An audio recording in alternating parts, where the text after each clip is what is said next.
Buenas noches, buenos días, buenas tardes, amigues de Les Matristiques.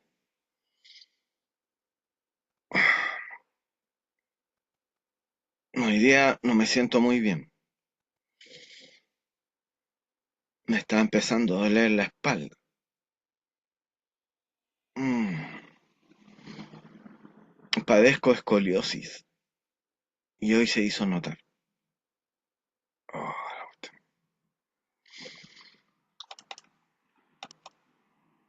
lo prometido.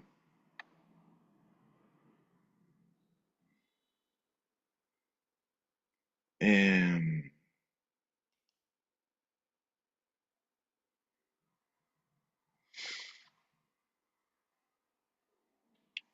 oh, la estela de Ur o estandarte de Ur, como es conocida, de la cual hablé en la emisión pasada. Y eh,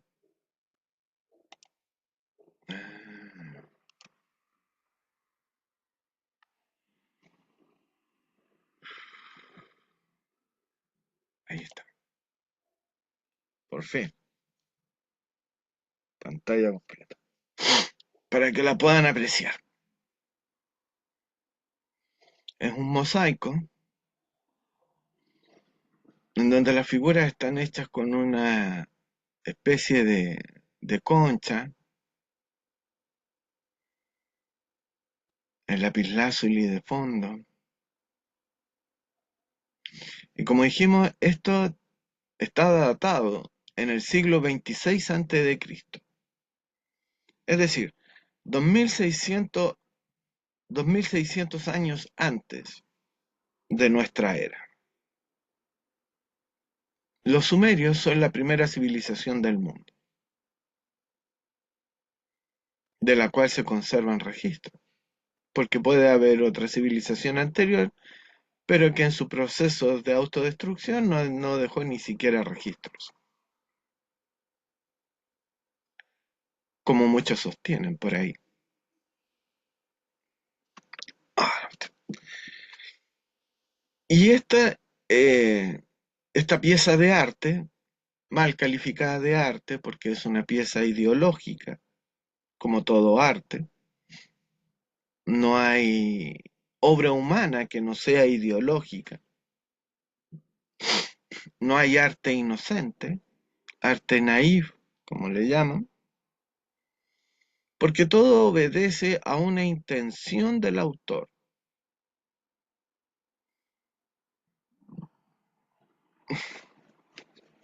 Por eso que es importante y decisivo, imprescindible, entender la intención del autor. Y ello solo se produce cuando se tiene el bagaje cultural capaz de hacer esa lectura.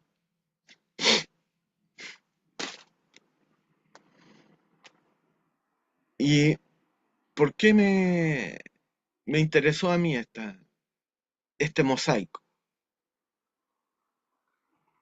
Porque, tal como dije la vez pasada, demuestra que los sumerios son una cultura, una civilización indoeuropea.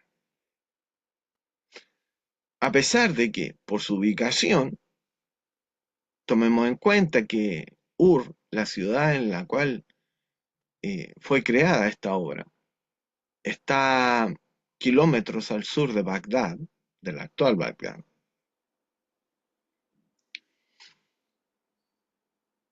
representa eh, el nudo gordiano, el centro del mundo.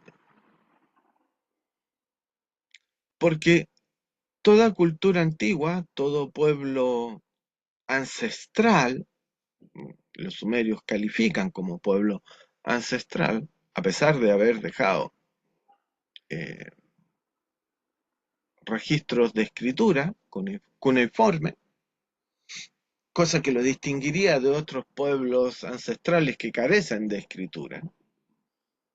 Por eso que el concepto de pueblo ancestral se circunscribió a los pueblos antiguos que no tienen escritura, cosa con la cual evidentemente no estoy de acuerdo.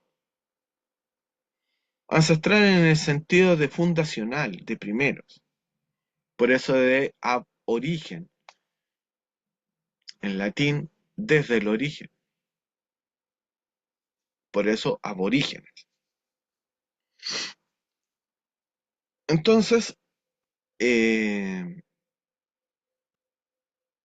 representa la visión, como dije la otra vez, trinitaria de la sociedad de castas, en donde en el segmento superior se observa una figura más grande que las otras figuras, que es el lugal o jefe o rey. Jamás sabremos qué es lo que quería significar eso, pero lo podemos deducir debido a la diferente y rica indumentaria y el mayor tamaño de la figura.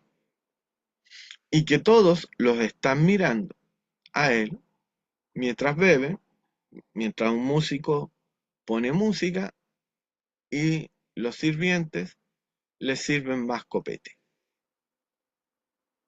Entonces estamos viendo al rey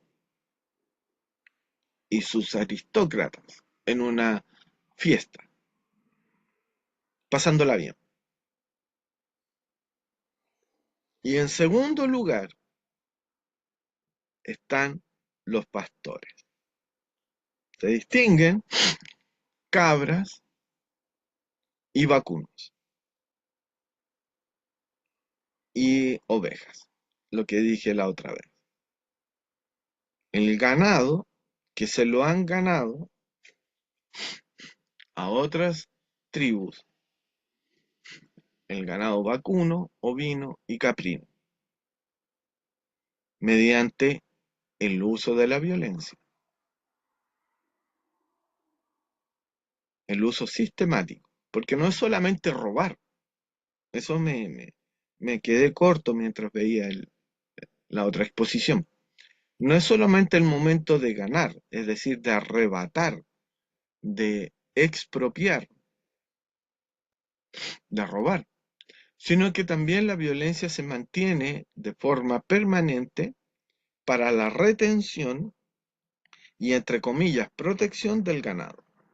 Y es en ese momento en que se excluye a la otra tribu, a los lobos y a todos los otros comensales que cazaban un individuo de la manada de manera libre. Entonces, el nacimiento de todos los conflictos es el nacimiento de la sociedad indoeuropea patriarcal, pastora. Porque los semitas, cuando llegaron estos patriarcales indoeuropeos, también se volvieron patriarcales. Por eso que decía que Ur era el centro del mundo, porque era la confluencia entre los indoeuropeos que venían desde el centro de Asia, el Cáucaso, entre comillas, porque se dividieron hacia eh, el actual Irak y hacia la India, contagiaron este modo de pensar, esta cosmovisión, esta forma de ver el mundo y la existencia humana y la existencia de todo, por eso el infinito y más allá también, se contagia a pueblos que no son indoeuropeos, de linaje, de raza podríamos decir, sino que también a los semitas o protosemitas, porque hay una investigación muy desconocida, muy poco conocida, que yo la supe literalmente por el duende del algoritmo, que me presenta cosas sumamente valiosas y extrañas, que dice que existía una lengua común a todo el sur de Asia y norte de África, que se le llamó el protosumerio tamil. Los tamiles fueron aborígenes en todo el sentido de la palabra, que habitaban en el subcontinente indio y que con la llegada de los arios fueron masacrados violentamente y solamente sobrevivieron los que llegaron a la isla de Ceilán, actual Sri Lanka.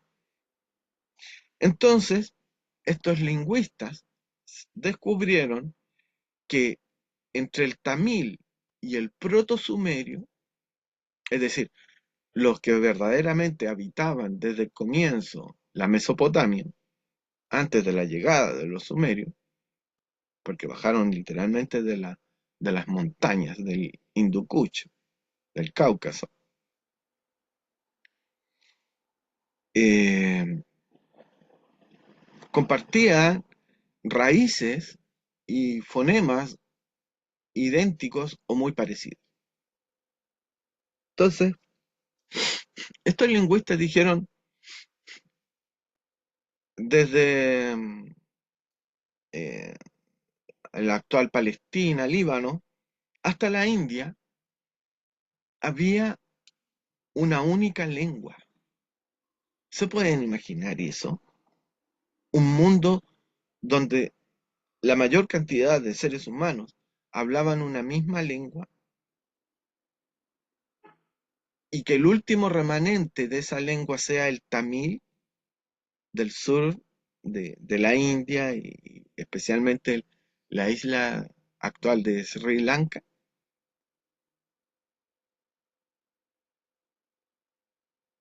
Eso es lo que se denomina en lingüística una lengua franca.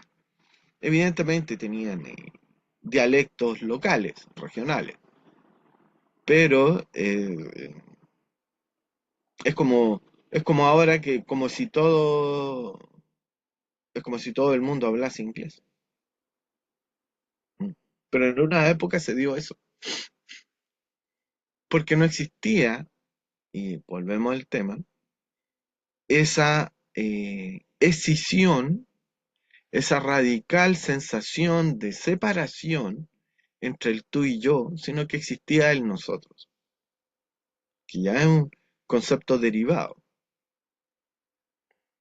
Por eso que es en las lenguas antiguas, como eh, eh, en lenguas africanas, tienen la palabra Ubuntu, y lenguas amerindias, como quechua y aymara, tienen otras palabras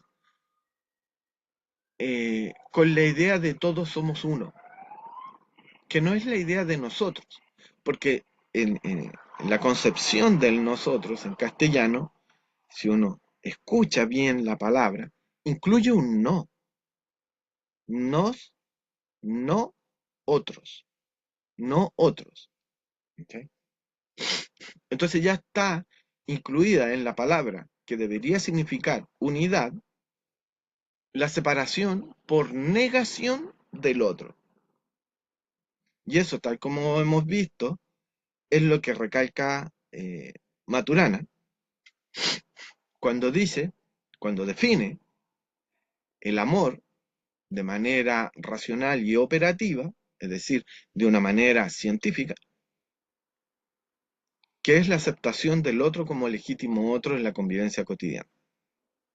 En el nosotros, esa supuesta unidad de los que estamos de este lado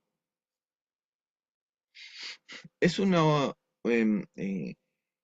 unidad derivada o secundaria a partir de la separación, de la negación de un otro grupo. Por lo tanto, esa unidad parte del conflicto. No es la unidad primaria de la cual estoy hablando, en donde todos somos uno. Gen panta einai, como diría Heráclito milenios después.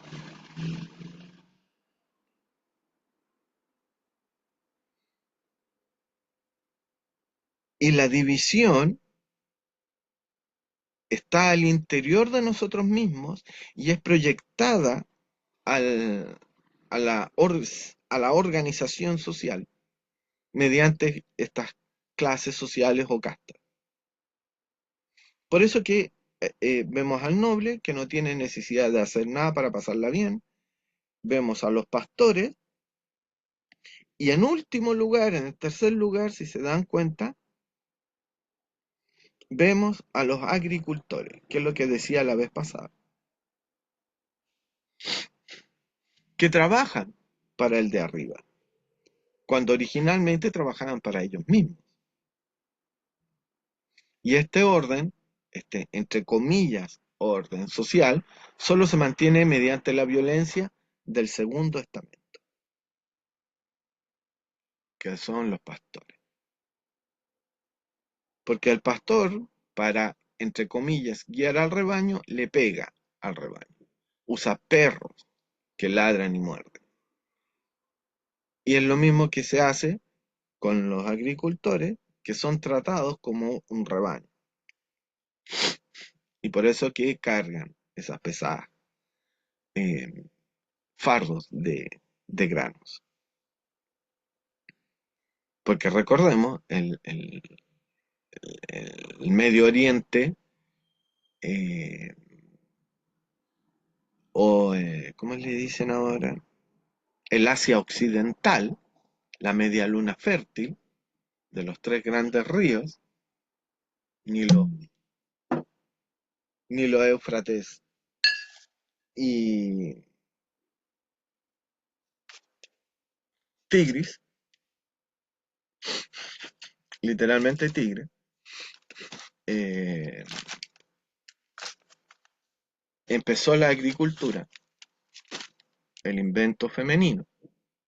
Tenían diosas y las diosas se ven sometidas a los dioses patriarcales.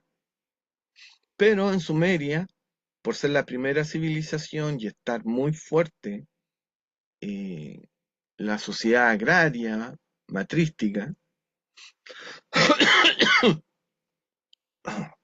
se produce un sincretismo, una fusión de ambas creencias,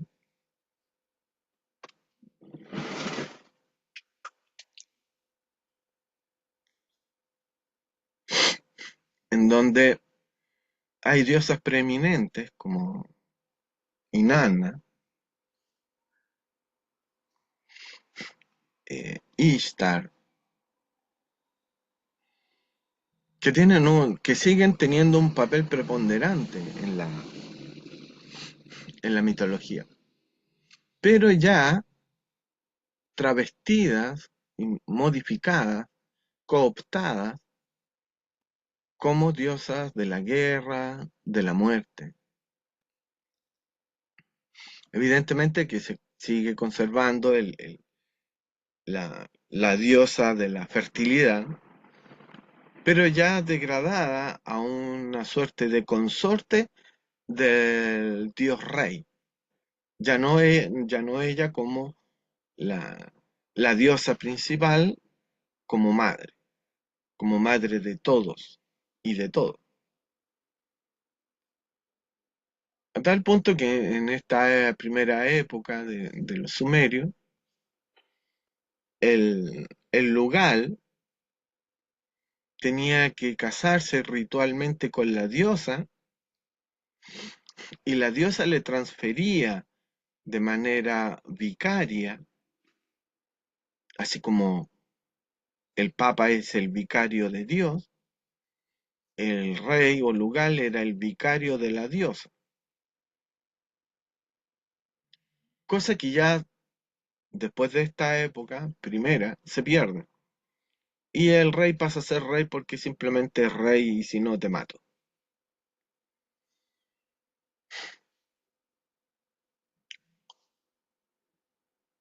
Y vean cómo eh, este orden trinitario de la sociedad se perpetúa de aquí en adelante. Lo que no entienden los, ¿cómo se le dice? Historiadores del arte, Y si tú revisas la Wikipedia, como lo dejé en el anterior video, la entrada, el link, el enlace, ahí van a decir que no saben qué papel representaba esta iconografía, ¿cómo se le dice? Este, eh, ah, ah, se me olvidó la palabra.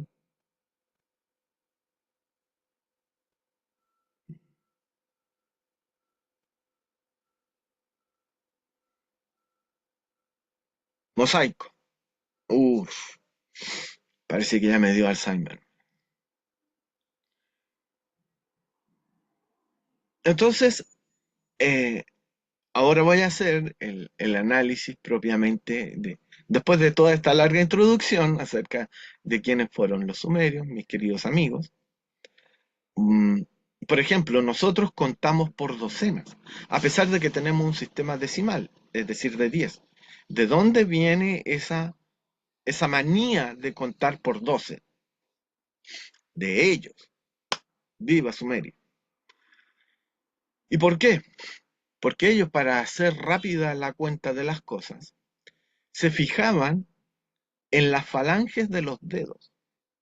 Y como nuestros dedos tienen 3 falanges y son 4 dedos los que se pueden manejar fácilmente, ellos con solo ver asociaban las 12 falanges de eh, ¿cómo se llama? De los 4 dedos de una mano para contar las cosas. Porque con la otra sostenían ¿cómo se llama? El punzón con el cual iban escribiendo ah, o, o tallando las cuñas, por eso escritura cuneiforme. Entonces con una mano tenían que contar la mayor cantidad posible mientras iban haciendo las anotaciones con la otra mano. De ellos heredamos el sistema sexagesimal para medir en grados una circunferencia. Por lo tanto, ellos veían el mundo de otra manera. Siendo indoeuropeos, siendo patriarcales, tenían esta creatividad. No por nada inventaron la rueda los tipos. Inventaron la escritura, las ruedas, los 360 grados, las docenas.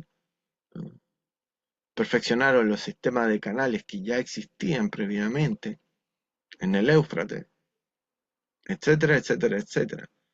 Viene una explosión de creatividad. Y es ahí, y aquí viene lo importante, que nadie se ha tomado la molestia de pensar. Y por eso que hago este canal. Porque hay muchas cosas que nadie ha pensado, que nadie ha dicho. Nadie se ha dado cuenta. Y al parecer soy el único ser humano que se ha dado cuenta de muchas cosas. Eh, por eso me, por eso me llamo Enrique el Genio en Twitter. Eh,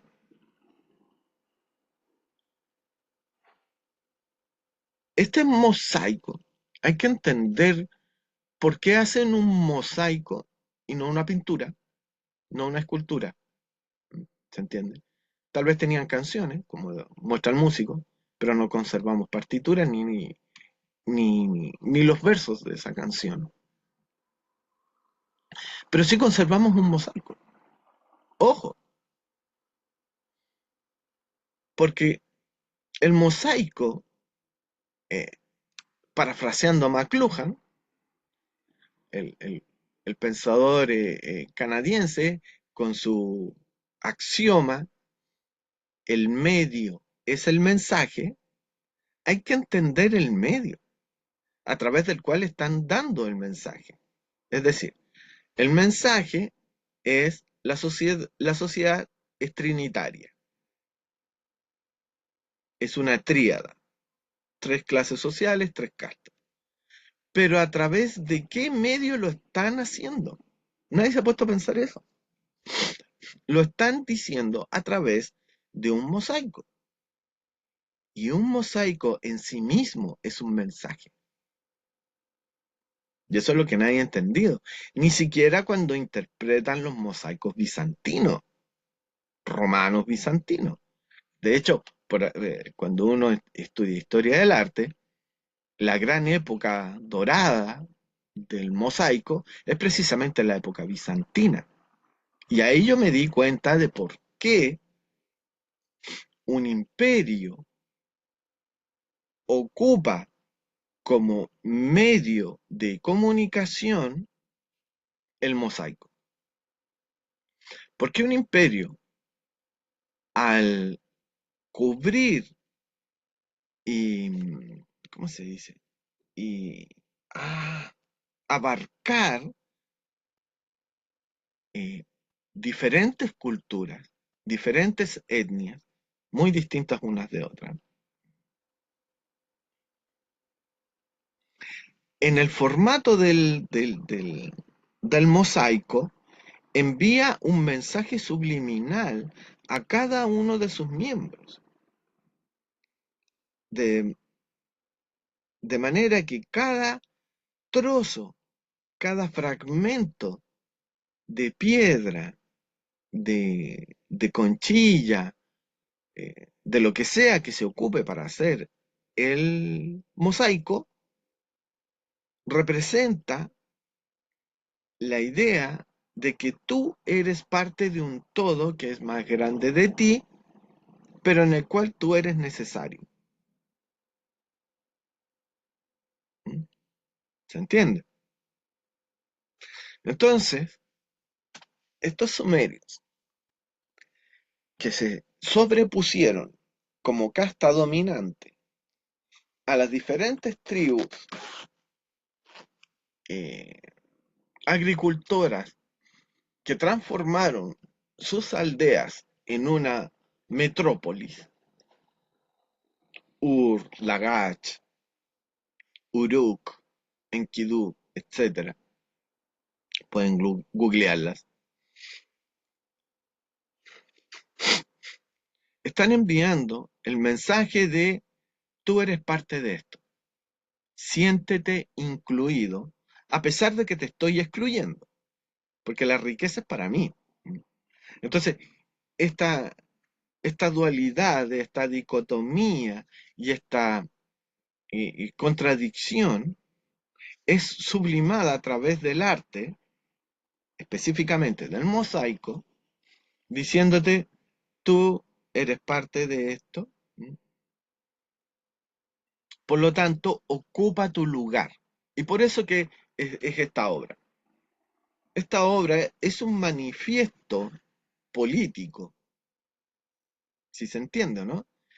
Entonces, ¿cómo en una primera época de la civilización humana eh, no existe esa radical separación que tenemos nosotros?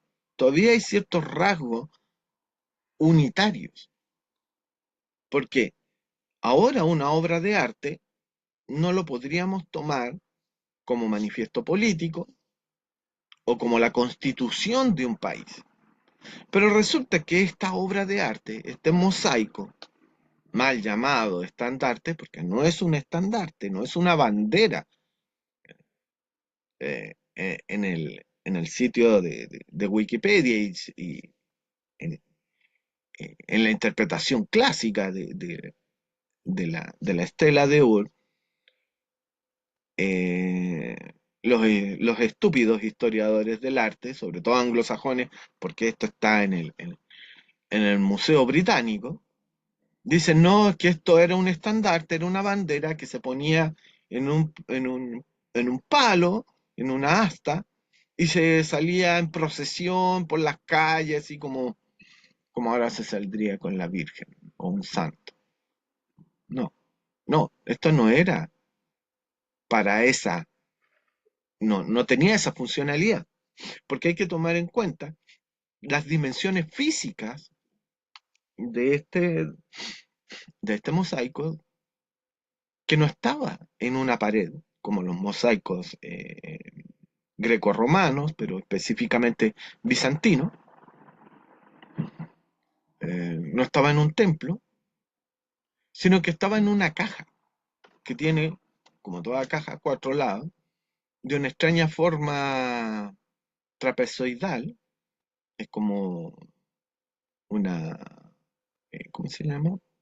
Una pirámide sin punta, cortada a la mitad, ¿no? En donde efectivamente hay otras caras, y específicamente hay otra cara que es la cara de la guerra y toda la cosa. Entonces, por eso que eh, eh, cuando pensaba en la anterior emisión de cuándo se inició la geopolítica se inició con la aparición del patriarcado y la invasión de los indoeuropeos eh, hacia la media luna fértil, hacia occidental y la India. Entonces, eh, porque comienza la guerra. Porque la guerra no es una pelea, no. La guerra es una cosa grande, es una superestructura social, porque implica el esfuerzo de toda la sociedad para mantener una campaña, como mínimo, prolongada en el tiempo, mantener fuerzas, es decir, hombres que no están produciendo nada. Por lo tanto, el resto de la sociedad tiene que producir el doble para ellos comer y para que los que están peleando también coman y tengan armas. Entonces es una superestructura. Entonces ya estamos hablando precisamente de la creación de los primeros protoestados, por eso que se le llama ciudades-estado, o polis en griego, a las ciudades sumerias, Uruk, Ur, etc. Ur, ese sonido, por eso Surmenia, Armenia, ¿se, se entiende? El sonido de las palabras, hay que aprender a escuchar las palabras porque dicen mucho más de lo que tú crees que tienen adentro.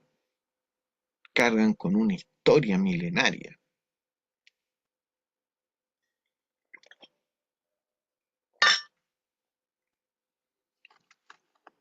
Entonces,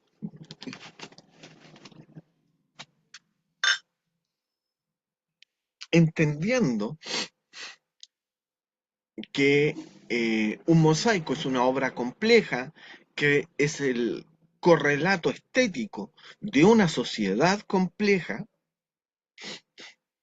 porque antes de la llegada de los indoeuropeos solamente existía lo que ya en esta obra aparece como la franja inferior, la tercera clase, el pueblo llano, como dirían los revolucionarios franceses de 1789. Hace mucho frío hoy día.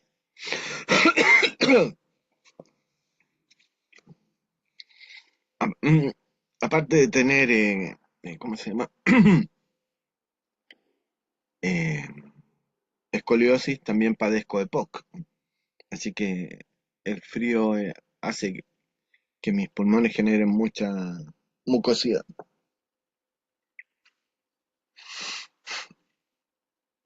Ah, y padezco rinitis alérgica, así que por eso que pareciera que estuviera jalando cocaína todo el día, pero no es cierto. Nunca lo he hecho, no me interesa. Eh,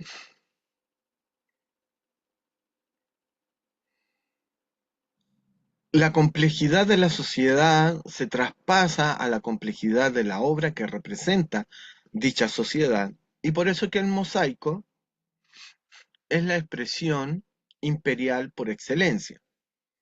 Una sociedad compuesta de múltiples etnias que han sido absorbidas por este poder central imperial y que en cada fragmento, en cada cuadrito, encuentra su representación.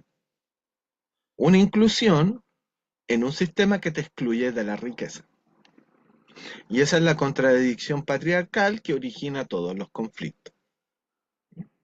porque no está basada en la aceptación del otro como legítimo otro, sino que en la negación del otro como un posible enemigo y ladrón de mi riqueza. Por lo tanto, todos los problemas están en ese mí, en un ego que se siente separado, escindido de la totalidad del universo y, obviamente, como consecuencia, solo y separado de la sociedad. Y, oh, ¿qué pasa? Cuando este ego se siente radicalmente, um, ontológicamente separado de la sociedad y el universo, se desquicia, porque no somos seres solitarios. Olvídate del concepto de individuo. El concepto de individuo es una falacia, es una mentira, porque no nacemos solos, evidente, ¿o no? Entonces, ¿cómo, nuevamente retomando lo que dije la vez pasada, cómo una idea te reformatea el cerebro para hacerte olvidar que eres un ser biológico y como todo ser biológico, pertenece y es parte de un entramado de otros seres vivos que te precedieron y eres parte de otros seres vivos que coexisten, que conviven, porque esa es otra distinción conceptual bastante buena. La coexistencia y la convivencia son dos cosas distintas, pero ambas palabras comienzan con co, es decir, implican un tú y yo, implican un nosotros. La coexistencia es simplemente existir en el mismo tiempo. Por ejemplo, yo coexisto con Trump y con Xi Jinping. Somos contemporáneos en ese sentido. Y coexisto con todos los habitantes de Valparaíso, la ciudad donde habito. Pero solamente convivo cuando comparto intimidad con otra persona. Y es ahí donde se produce la ruptura. Cuando esta sociedad compleja se fragmenta por esta contradicción de estar incluidos dentro de un sistema que te excluye, te vuelves loco, te separas porque el dolor se hace inaguantable y por eso que vienen las adicciones y por eso que el país donde hay más adictos es Estados Unidos, donde las contradicciones patriarcales están exacerbadas.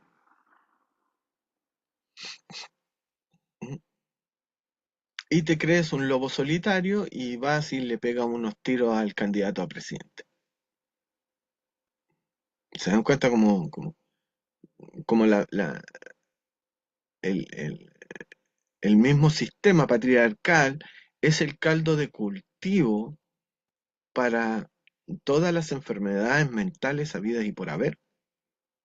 Y evidentemente también es el caldo de cultivo para todo tipo de enfermedades biológicas, corporales, materiales.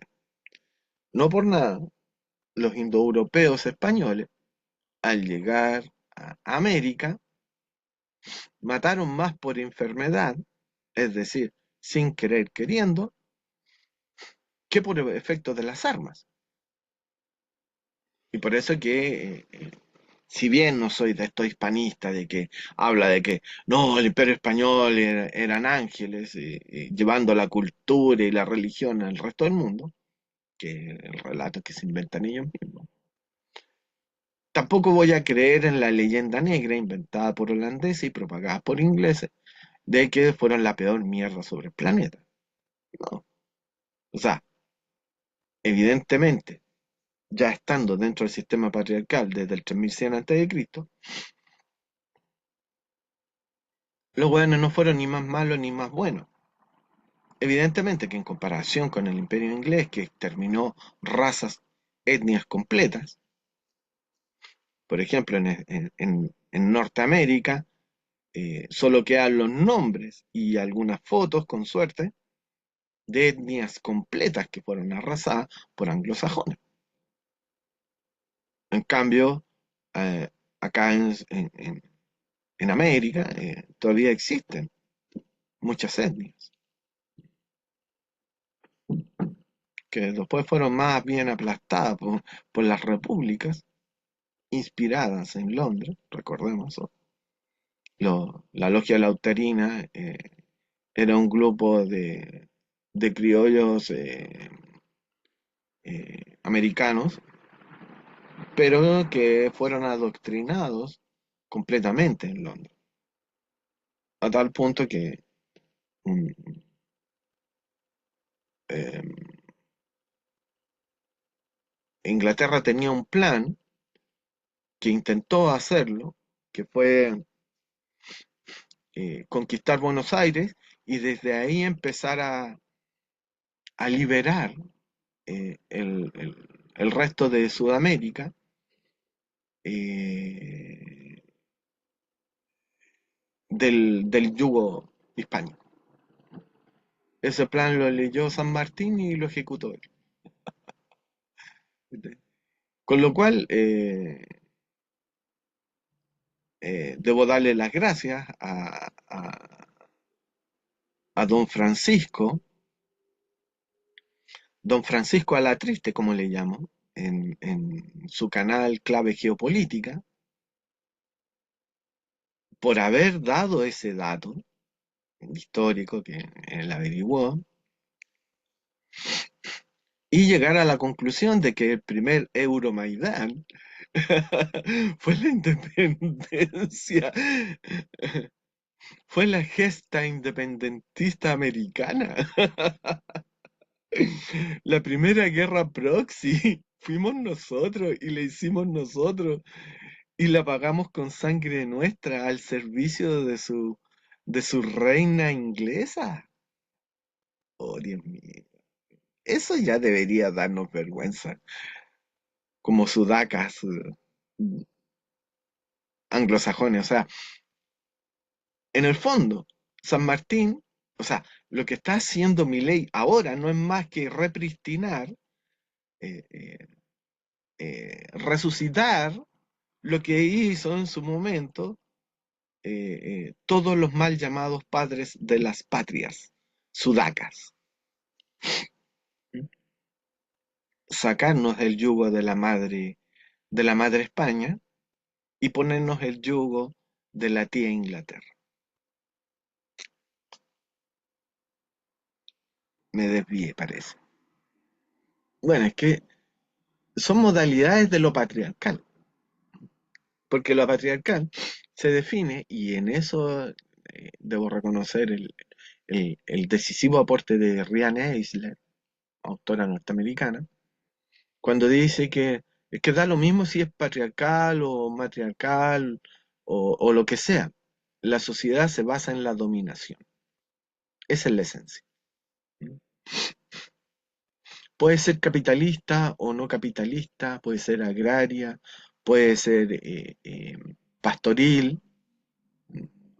Ya hemos visto que la cabeza de ganado es el primer capital,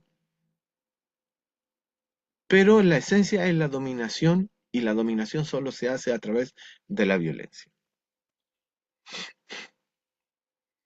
Por eso que la sociedad sometida mediante la violencia, tarde o temprano se apaga, porque no hemos nacido para ser sometidos, hemos nacido para ser libres. O, como diría Maturana, autopoyéticos. Es decir, nos hacemos a nosotros mismos de acuerdo a nuestras preferencias, deseos y gustos. Y eso es lo que impide el sistema patriarcal o sistema de dominación. Impide que tú te hagas a ti mismo según tu propio concepto, tu propia idea, tu propio gusto, porque tienes que obedecer. Y eso es lo que me decía mi madre cuando niño. Tú me debes obediencia. ¿Y por qué?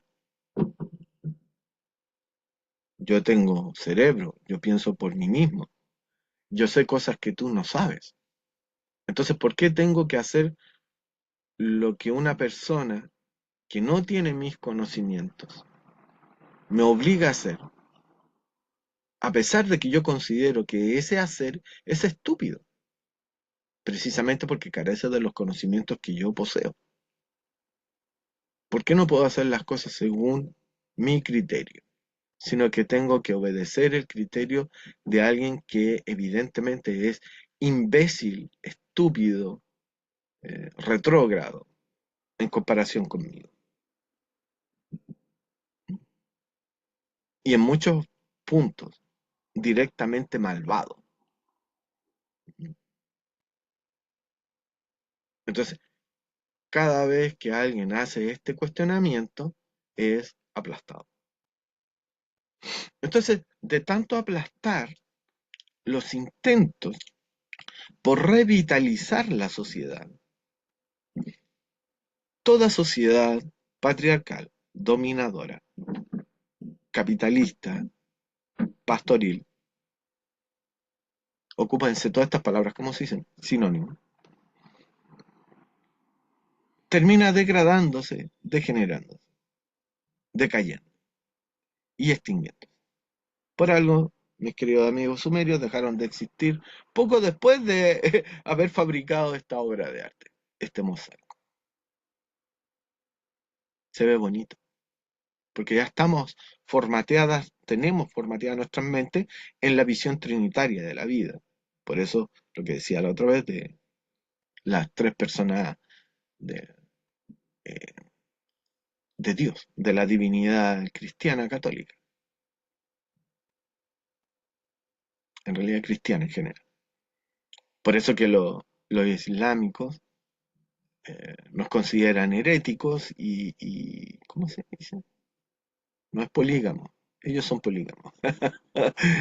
Eh, politeístas. Porque no alcanzan la sutileza conceptual de tres personas que son una. No, eso es mentira. No, ustedes adoran tres dioses. ¿Cachai? Entonces, ¿cómo nos vamos a poder entender eh, si estamos continuamente en la negación del otro como legítimo otro? Que es lo que yo una vez le dije a Maturana. O sea, no se lo dije a Maturana, no se lo dije a la página matrística y me dieron un like. Con lo cual estaban de acuerdo. Ojalá se lo hayan dicho al viejo antes de que muriera. Este diálogo quería tenerlo con él, pero como murió, estoy muy triste.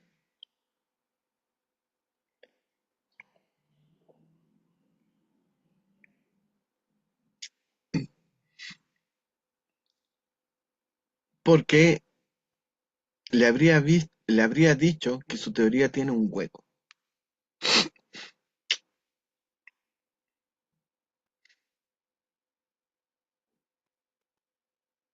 Pero es tan buena.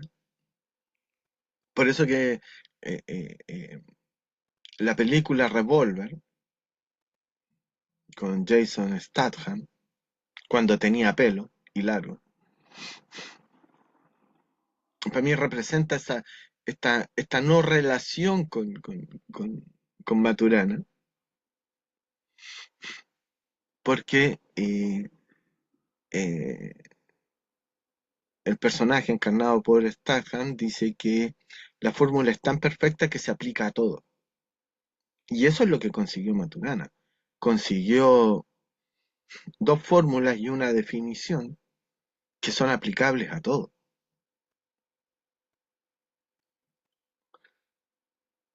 pero que tienen, como decía, un pequeño hueco, en donde si ponemos un cartucho de dinamita todo vuela. Entonces, volviendo al análisis histórico, de historia del arte del mosaico de Ur.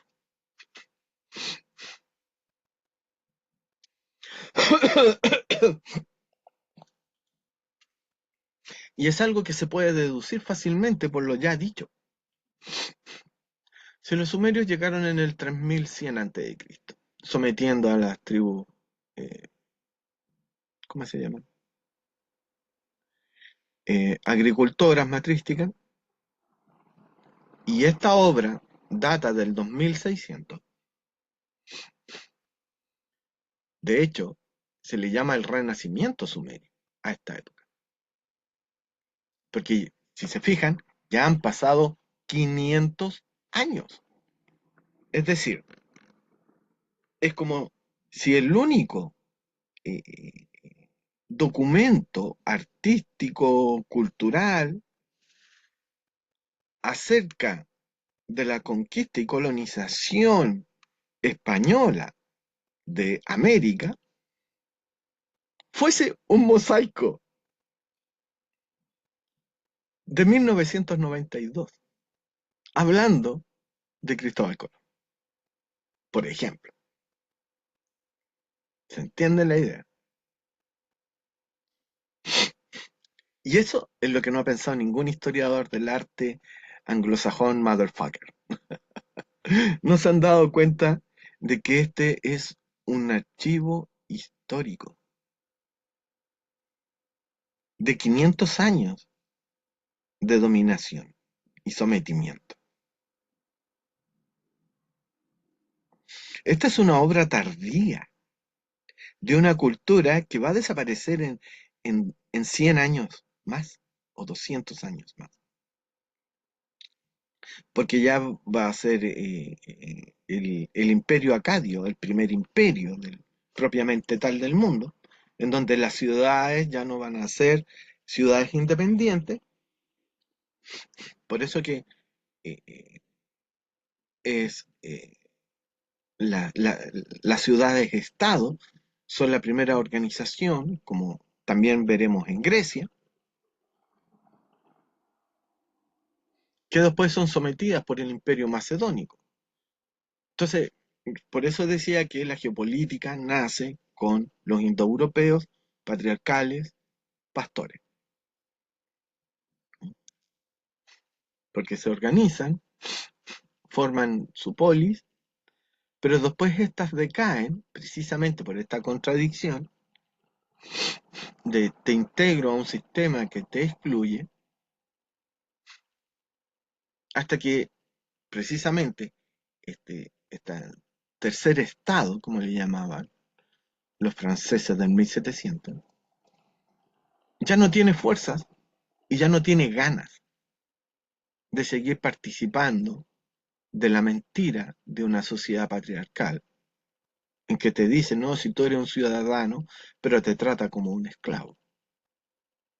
Entonces las ciudades pierden fuerza, pierden población. Tomemos en cuenta que todas las grandes naciones, y Chile a pesar de no ser una gran nación, están por debajo de la tasa de recambio poblacional porque ya no dan ganas de vivir. ¿Y por qué no dan ganas de vivir? Porque no puedo hacer nada de lo que quiero hacer. Entonces, ¿para qué vivir si no puedo hacer lo que quiero, lo que me gusta? Porque para eso somos seres vivos. Todos los seres vivos hacen lo que les gusta, menos los seres humanos. Somos los más estúpidos seres vivos del universo. Porque se nos impone un deber ser desde el primer estado hacia abajo. Entonces, en algún momento eso te aplasta. Y por eso que las sociedades implosionan. Y solamente cuando implosionan, otra sociedad que está en un estadio inicial de organización y por lo tanto no, la contradicción no es tan grande, tan desarrollada,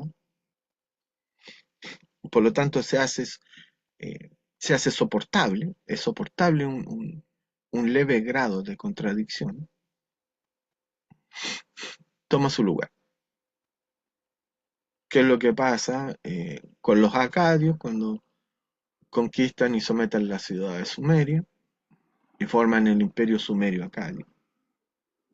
Y ahí tenemos una gran escritora, la primera gran poetisa de la historia de la humanidad, de la cual tenemos registro, insisto, y la firma, en que Duana, que era sacerdotisa de la diosa de la luna. No, era sacerdotisa de Inanna, Ishtar, en esa época.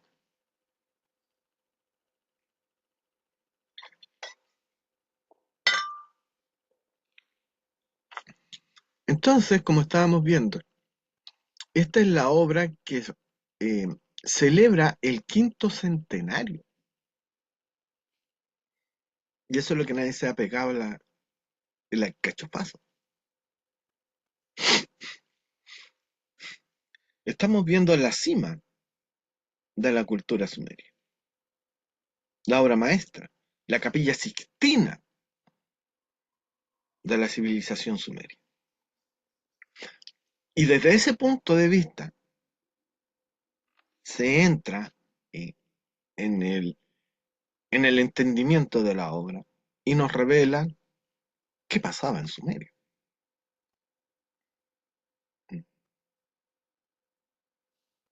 Esto es al mismo tiempo que una obra de arte, un manifiesto político, la constitución política de la sociedad sumeria, tripartita,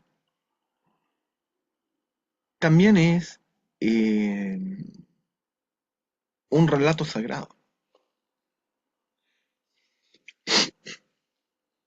porque muestra cómo, porque este es el llamado el lado de la paz, muestra cómo se llegó a esta paz y prosperidad, entre comillas, mediante la guerra. Esa no la voy a mostrar porque no me agrada. Pero si van a la página de Wikipedia la van a encontrar. Así que hagan la tarea.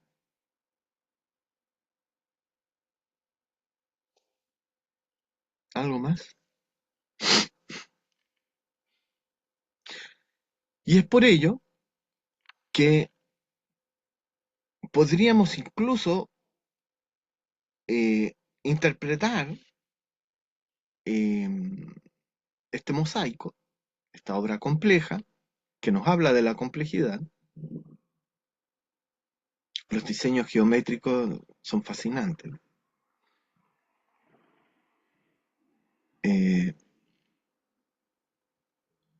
como un cómic con tres viñetas. ¡Pum! Algo que nadie también ha dicho nunca en la historia del arte. Porque, como vemos, esta es una de las primeras representaciones gráficas que se analizan como punto de partida de la historia del arte. Después, evidentemente, de las, de las pinturas rupestres en las cavernas, que tienen otro sentido. O sea, otro sentido en el, en el contexto de que pertenecen a una sociedad previa al patriarcado, porque son, ¿cómo se llama? Cazadores recolectores. Por lo tanto, no son patriarcales, sino que son fraternales. Y tienen un sentido derechamente cinematográfico, porque tienen que ser vistas con una luz proporcionada por antorchas.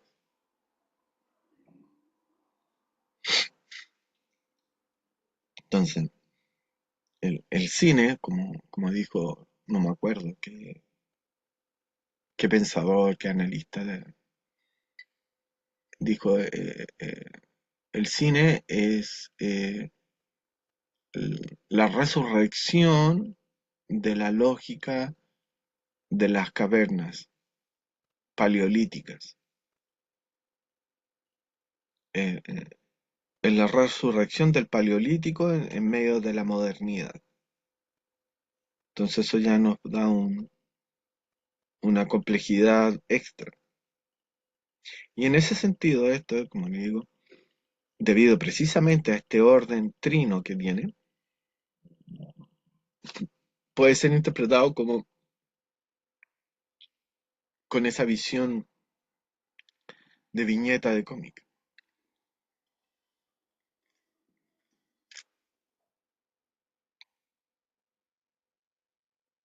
Entonces, llegamos a la sensación de que nada nuevo hay bajo el sol, que todo ha sido inventado miles de años antes de que nosotros naciésemos y que lo único que hacemos es matizar, mezclar lo que ya existe.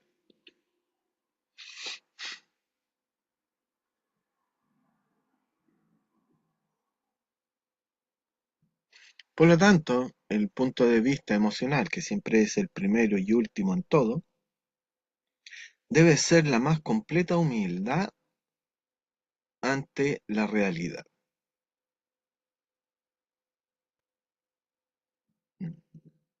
El hecho de que te haya tocado nacer en este momento no implica que seas la cima del universo.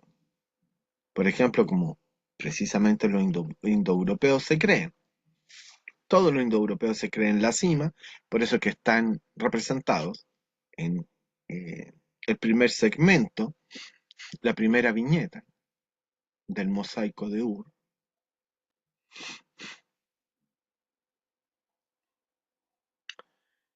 Y eso es lo que miles de años después, en Hegel, siglo XIX, llamó el fin de la historia, porque estoy a la cima, y más arriba de la cima de una montaña no hay nada, solo las nubes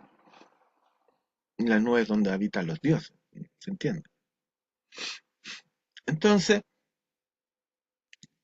esta, esta inflación del ego, de creerse superior, pero no solamente creerse superior, sino que creerse la cima, es decir, lo máximo, es lo que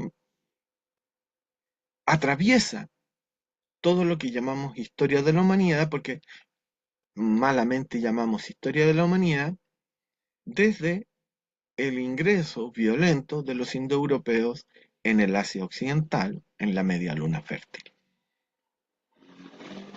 Y todos los pueblos, grandes pueblos, reinos, imperios, bla, bla, bla, grandes repúblicas, ojo, las repúblicas también son patriarcales, también son dominadoras.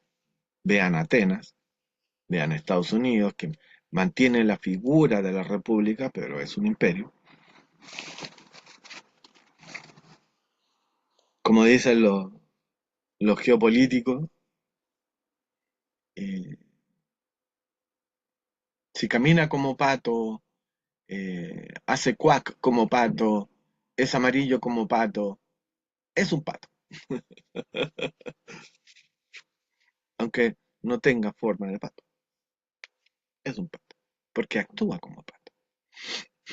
Estados Unidos es un imperio porque actúa como imperio, a pesar de mantener la formalidad de las elecciones y la pseudodemocracia.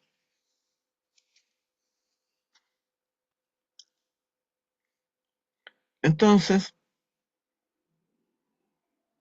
se creen superiores, no solamente se creen superiores, sino que se creen la cima. Y la cima del tiempo, como la cima de una montaña, es donde termina. ¿Mm? Entonces, siempre cuando un imperio llega a su apogeo, le da eh, ¿cómo se le diría? Por dictaminar el fin de la historia. Eso es lo que hace Hegel con Alemania, con la Prusia, y dice, somos el fin de la historia. Más allá de nosotros no hay porque ya hemos llegado a la perfección absoluta. ¿Mm? Eh, bueno, un siglo y algunas décadas después, Estados Unidos con Fukuyama retoma la idea y dice, no, nosotros somos el fin de la historia. ¿Mm? Después de nosotros no hay nada. de aquí a la eternidad vamos a ser todos, eh, ¿cómo se llama? Repúblicas neoliberales. ¿Sí? Y ahora dicen, no, ahora somos multipolares. Ya. ¿Sabes qué? Me importa tres pepinos, weón, lo que digan. ¿Cachai? Mis amigos sumerios se creyeron en la cima del universo, weón, y están más muertos que la cresta.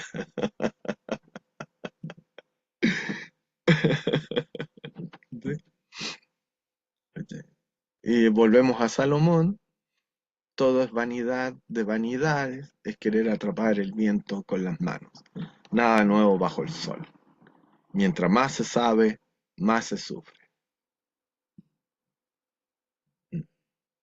Vieja idea que me asombró mucho ver en, ¿cómo se llama esta? Esta peliculita, Avengers, eh, Endgame, el diálogo entre eh, Thanos, que es la abreviatura de Thanatos, muerte en griego, y mi tocayo Antonio Stark, cuando le dice, te conozco, a ti también te tortura el conocimiento, somos iguales, porque ambos padecemos el conocimiento. O sea, esa es la idea subyacente al diálogo entre ellos.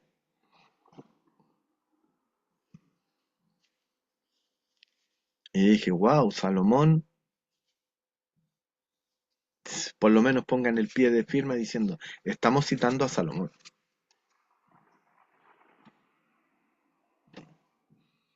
Porque el conocimiento, tal como dije en otra vez, permite la predicción del futuro. Por lo tanto, antes de que sucedan las cosas, ya las sabemos. Y lo que sabemos es que toda cultura, toda civilización patriarcal está condenada a autodestruirse. Y eso es lo que estamos viviendo en estos momentos. La autodestrucción de la mal llamada civilización occidental. Westeros, Juego de Tronos.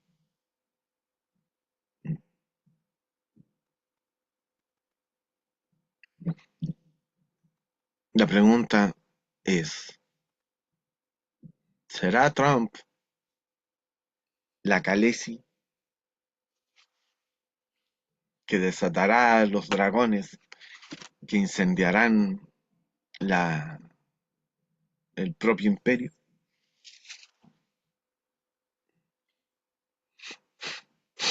¿O será Biden? Esa es la única duda.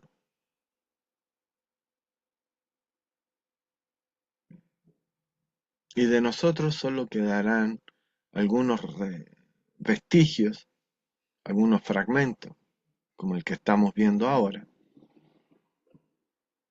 que dirán, Occidente tuvo 500 buenos años, pero ya no existe. Solo existirán africanos y asiáticos, con sus propias ideas, creencias, etcétera, etcétera, etcétera. Buenas noches, amigues de Les Matristiques. Que tengan un bonito día.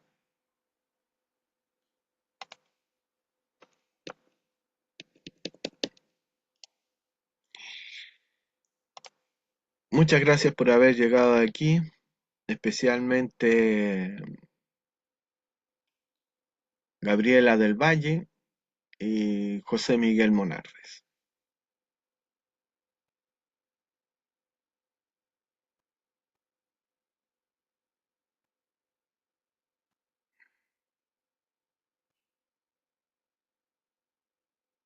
Me cambiaron esto.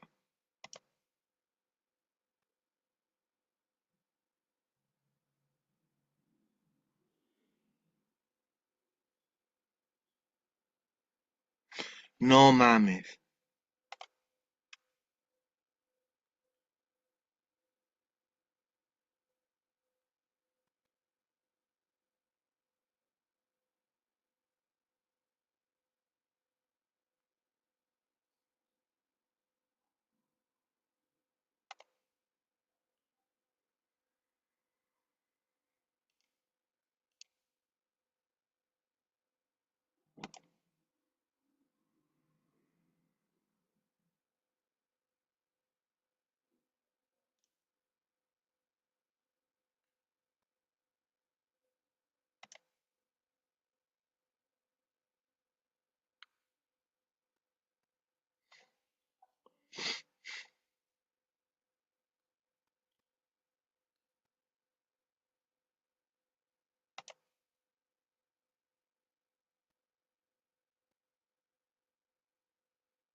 Not to show remorse. These are things that I can never do.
Feel so